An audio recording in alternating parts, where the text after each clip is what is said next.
Hello everyone, and welcome back to what is, as we all know, a very cold winter's evening.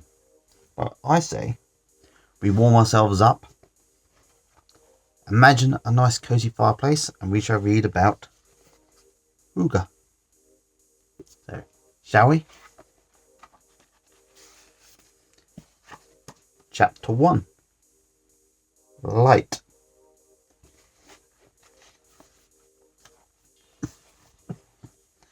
Instant Hygge.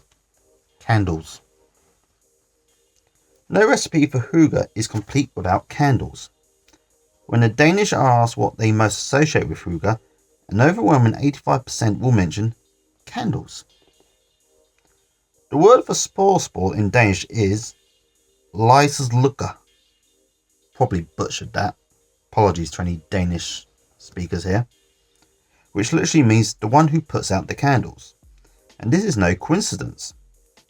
There is no faster way to get to Hygge than to light a few candles, or as they're called in Danish, lefendelis, or living lights. Which I actually like. I like that, living lights. If I remember, I'm going to call candles living lights, but I don't actually have any. Because, council. Much as I love candles, they are a tad dangerous, and I'm the sort of idiot that would probably burn my house down if I had them. Anyway. The American ambassador to Denmark, Rufus Gifford, said of the Danes' love affair with candles, it is not just in the living room, it is everywhere, in your classrooms, in your boardrooms. As an American, you think, fire hazard. Not. I'm going to stop the accent. I'm just going to read it in my normal voice. How can you possibly have an open flame in your classroom? He said. That's my saying. That's what I always grew up being told. Candles will just burn your house down. In a way, that thinking is still stuck with me. If I had kids, I probably would have passed it on to them too. Sorry, reading the wrong bit then. It is a kind of emotional happiness and emotional coziness. The American ambassador is onto something. According to the European Candle Association, Denmark burns more candles per head than anywhere in Europe. Each Dane burns around 6 kilos of candle wax each year. Put this in context, each Dane consumes around 3 kilos of bacon per year. Yes, bacon consumption per capita is a standard metric in Denmark. Which doesn't surprise me. So I remember growing up, Danish bacon was always seen as the best. I have no idea why that is, but it was just believed that Danish bacon was the best. Thinking about it, it might have been due to an advert campaign. Might have to look that up. Candle consumption is a European record. In fact, Denmark burns almost twice as much candle wax as the runner-up, Austria, with 3.16 kilos per year. However, scented candles are not a big thing. In fact, Asp Holmblad, Denmark's oldest producer of candles, don't even include scented candles in their product range. Scented candles are considered artificial, and Danes prefer natural and organic products. In fact, Danes rank towards the top of the list in Europe when it comes to buying organic. I remember used to be a chain of shops in this country called Yankee Candle. I don't know if they're actually American or not, but they call themselves a Yankee Candle. And they had many different candles of all different smells, and I used to love walking in and smelling them. I used to imagine one day I'd have my own home and have actual candles with all the nice smells, and I wouldn't burn my house down. Yankee Candle doesn't really exist anymore. Guess it just wasn't that profitable. Back to the book. More than half of Danes light candles almost every day during autumn and winter, and only 4% say they never light candles. According to a survey by one of the major newspapers in Denmark, it doesn't say which one. During December, the candle consumption soars to thrice as many. This is also the time to witness the special candle that is only to be burned in the days leading up to Christmas. Namely the Calendalis, the Advent candle. This candle is marked with 24 lines, one for each day in December before Christmas, turning it into the slowest countdown clock in the world. And there is a picture of one here. I hope you can see the little numbers. See, there's actually, if I can go out like that. See, that gives you an idea, see?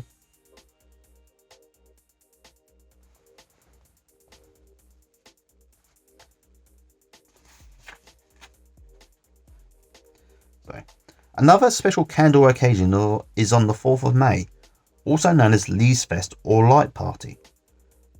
On this evening in 1945, the BBC broadcast that the German forces who had occupied Denmark since 1940 had surrendered. As many countries during the Second World War, Denmark was subject to blackouts to prevent enemy aircraft from navigating by city lights. Today, Danes still celebrate the return of light on this evening by putting candles in their windows. Hygge, as they may be, there is one serious drawback to being crazy about candles. The soot. Never thought about the soot, you know, people? Never did. Studies show that lighting just one candle fills the air with micro particles more severely than traffic in a busy street. Maybe it's a good thing I don't do candles then. Study undertaken by the Danish Building Research Institute showed that candles shed more particles indoors than either cigarettes or cooking. Despite Denmark being a highly regulated country, we are, however, yet to see warning labels and candles. Nobody messes with the Hygge fanatics. There is now a growing awareness among Danes of the importance of airing out a room after burning candles. Nevertheless, despite the health implications, Danes continue to consume candles in obscene quantities. And there is a little diagram below, or with statistics, saying how often do Danes light their candles. I'll leave it as if I can. I'm going to leave that there for about 10 seconds. So I'll give you time to read, or you can pause it if need be. And then we shall continue the book.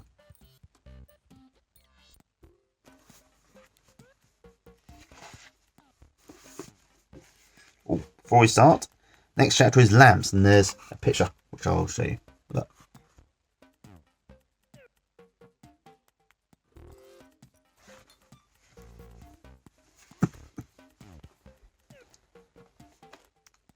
This chapter is titled Lamps. Lighting is not just about candles. Dames are obsessed by lighting in general. I once spent 2 hours walking around Rome with my girlfriend at the time to find a restaurant that had Hygge lighting. I think he's showing off by just mentioning he had a girlfriend at the time. Just had to throw it in, didn't he? Danes select lamps carefully and place them strategically to create soothing pools of light. It is an art form, a science and an industry. Some of the most beautifully designed lamps in the world come from the golden age of Danish design. For example, the lamps of Paul Henningsen, Arne Jacobsen, and Werner Panton. Visit a student on a shoestring budget, and you may sit and count. There's a full stop after that last name. So let's go back aside. Visit a student on a shoestring budget, and you may still encounter a €1,000 Werner Panton lamp in the corner of a 32 square meter flat. The rule of thumb is the lower the temperature of the light is, the more Hygge. Camera flash is around 5,500 kelvins. Fluorescent tubes are 5,000 K. 5,000. K is in Kelvin, not K is in 5,000. So fluorescent tubes are 5,000 Kelvin. Incandescent lamps are 3,000 kelvins. While sunsets, wood and candle flames are about 1,800 Kelvin. This is your Hygge sweet spot. And that must be why we like sunsets, because they have the perfect amount of Hygge. The closest you'll ever come to seeing vampires burnt by daylight is by inviting a group of Danes for a Hygge dinner and then placing them under a 5,000 Kelvin fluorescent light tube. At first they'll squint, trying to examine the torture device you have placed in the ceiling. Then as dinner begins, observe how they will move uncomfortably around in their chairs, compulsively scratching and trying to suppress twitches. The obsession with lighting comes from the lack of contact with it in the natural world from October to March. During this time, the only resource Denmark has in abundance is darkness. Summers in Denmark are beautiful. When the first rays of light reach the country, Danes awaken from their hibernation and fall over themselves to find spots in the sun. I love summer in Denmark. It is my favourite day of the year. And if it wasn't bad enough that winters are dark and cold and summers are short, Denmark also has 179 days of rain per year. Game of Thrones. If you're a fan of Game of Thrones, think of the city of Winterfell. I remember Game of Thrones. I was late to watch it. I think I liked it because I remember buying the first 7 series on DVD when I saw them cheap. Then I stopped watching it and I haven't really thought much about it since. Come to think of it, as soon as the show actually finished, people just stopped talking about it. At one point it was everywhere, but as soon as the show actually finished, it just disappeared. It's almost like it didn't exist. It got wiped out in some weird Stalinistic purge. Oh well. I'm sure if you look in second-hand DVD shops, you'll still find the DVDs if you want. Or you can go to your local library and find one of the books. I don't know if they're any good because I haven't read them. But I know they're very popular. Anyway, back to the book. That is why Hygge has been refined to the level it has, and why it is seen as part of the national identity and culture in Denmark. Hygge is the antidote to the cold winter, the rainy days, and the duvet of darkness. Excuse me, people.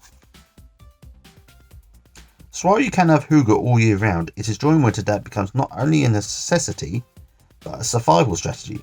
That is why Danes have a reputation of being Hygge fundamentalists and talk about it a lot. My favourite spot in my apartment in Copenhagen is the windowsill in the kitchen dining area. It is wide enough to sit comfortably in, and I've added pillows and blankets to make it a real Hygge.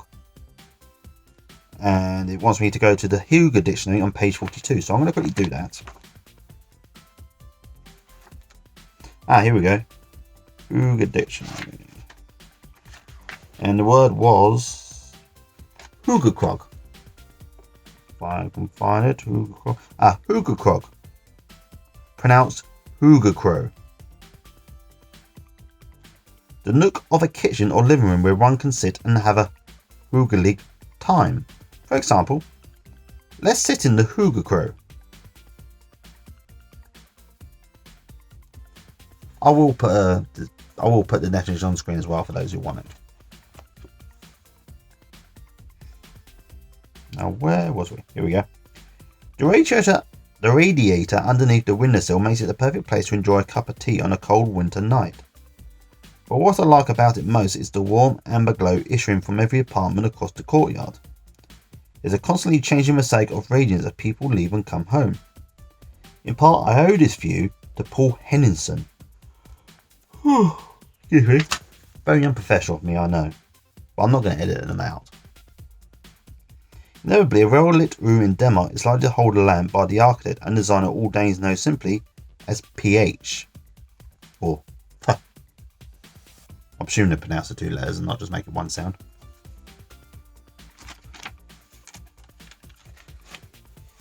He was to light fixtures what Edison was to the light bulb. PH was, like most Danes today, obsessed with light. Some call him the world's first lighting architect, as he devoted his career to exploring the importance of light for our well-being, aiming to develop a lamp that could spread light without subjecting people to a direct glare. Paul Henningsen was born in 1984. He did not grow up with electric light, but in the soft glow of petroleum lamps, these were his source of inspiration. His designs shape and refine the power of the electric light, yet maintain the softness of the light of a petroleum lamp. And there's a quote. This is from Paul Henningsen, by the way. It doesn't cost money to light a room correctly. It does nowadays, mate. But it does require culture. From the age of 18, when I began to experiment with light, I have been searching for harmony in lighting. Human beings are like children. As soon as they get new toys, they throw away their culture and the orgy starts. The electric light gave the possibility of wallowing in light. When in the evening, from the top of a tram car, you can look into all the homes on the first floor. You shudder at how dismal people's homes are. Furniture, style, carpets, everything in the home is unimportant compared to the positioning of the lighting. And that was from Paul Henningsen, who according to this was born in 1894 and passed away in 1967.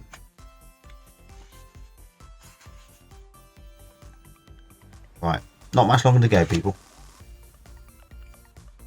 And now we're going to look at 3 iconic Danish lamps. First we have the pH lamp, and I'm going to show you a picture. There it is, the pH lamp.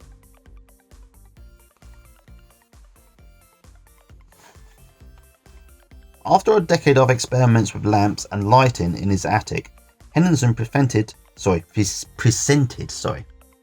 first pH lamp in 1925. It gave a softer and more diffused light by using a series of layered shades to disperse the light yet conceal the light bulb. In addition, to bring the harsh white light towards the red end of the spectrum, pH gave the inner side of one element of the shade of red colour. Its biggest success was pH 5, which has metal shades and was launched in 1958. Now I'm going to guess this is the one in the picture. But pH lamps have now been produced in over 1,000 different designs. Many of these are not in production anymore, and the rarest lamps can go for £20,000 at auction. Not bad. Okay, number 2, Le Clint. And I'm going to show you a picture. So there it is.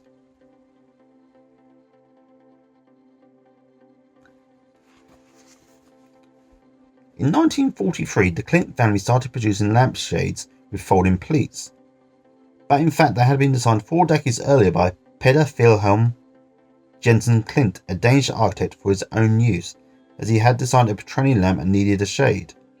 It became a family business, applying the skills in design, innovation, and business of the sons and daughters of Klint. And now we have the Pantone VP Globe, and I'm going to quickly show it to you.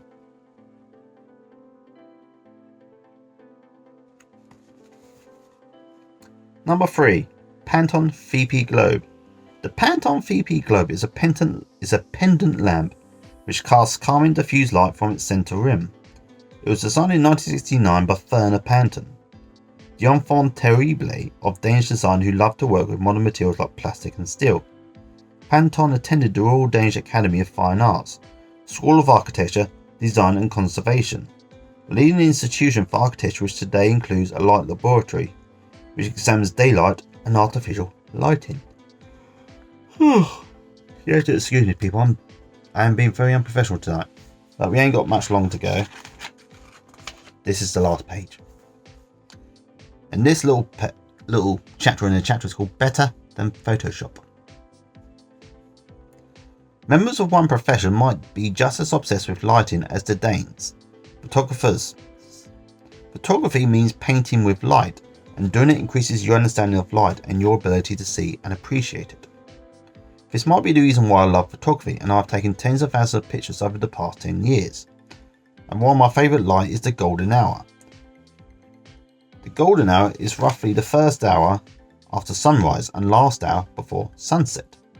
When the sun is low in the sky, the sunlight has to travel through a greater depth of atmosphere, and during these times it produces a warm, soft, diffused light. It is sometimes also called the magic hour, and I think I've fallen in love with every woman whose picture I've taken at this time of day for that 1/250th of a second. This is the light you want to aim for if you're going for Hygge lighting indoors. The flattering quality of the lighting will make you and all your friends look grotto fabulous. It's better than any Instagram filter. And before we end, there is a Hygge tip. Create Hygge lighting, it says. You guessed it, bring out the candles, but remember to air out the room. However, you may also want to consider your electric light strategy. Usually, several smaller lamps around the room create a more Hygge light than one big lamp set in the ceiling. You want to create small caves of light around the room. Now, this isn't possible for me today. It will have to be a future thing. But if you are listening or watching, hopefully if you're watching or listening, will you have a go at Hygge lighting yourself? If you do, let me know in the comments what it's like. Or if you intend to aspire to it one day. let me know in the comments too. But until next time, I'm James. I've been reading The Little Book of Hygge. So take care of yourselves, everyone, okay? Bye.